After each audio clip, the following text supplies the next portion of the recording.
Менің атам Нұрғожаев Тәжі 1924 жылы Созақ ауданы Қарабұлақ елді мекенінде дүниеге келген. 1941 жылы басталған Ұлы Отан соғысына менің атам 1942 жылы шақырылып, Беларусь жерінде өз ұлты үшін болған қан майданның арасында болды. Менің атам 3 рет жараланып, госпитальге түсіп, ем-дом алып, 1945 жылы соғысты толығымен аяқтап, елге жеңіспен оралған. Қазіргі таңда атамның еңбектері, оның барлық медальдары мен суреттері Шолаққорған елді мекенінде орналасқан Сұлтанбек Қожанов атындағы мұражайда сақтаулы тұр. Мен өз атаммен мақтанамын. 9 мамыр күні Қазақстан халқы ұлы жеңіс күнін атап өтіп жатыр. Бұл мереке әр отбасына ыстық, өйткені соғыс бірде-бір жанұяны айналып өтпеді.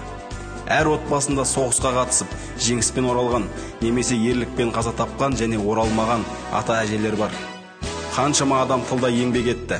Сұрапыл соғыста жеңіске жету жолында миллиондаған адамның өмірі қиылды. Сондықтан адамзат өткен соғыстың құрбандарын жақсы біледі.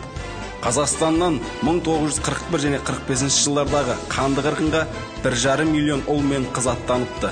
600 мыңнан астам қазақстандық бұл соғыстан оралмады. 500-ден астамы елге батыр атанып, аңызға айналып оралды. Сіздерді 9 мамыр ұлы жеңіс күнімен шын жүректен құттықтаймын. Бұл мереке жанқияр ерліктің, еңселі елдіктің рухы өрлеп, жеңіс жалауы желбіреген күн. Бүгінгі тәуелсіздік тұғырының берік, еңсеміздің биік болуы да, еліміздің өркендеуі мен елордамыздың гүлденуі де осынау мерекенің жемісі. Баршаңыздың дендеріңізге саулық, шаңырақтарыңызға шаттық, бақ пен береке тілеймін.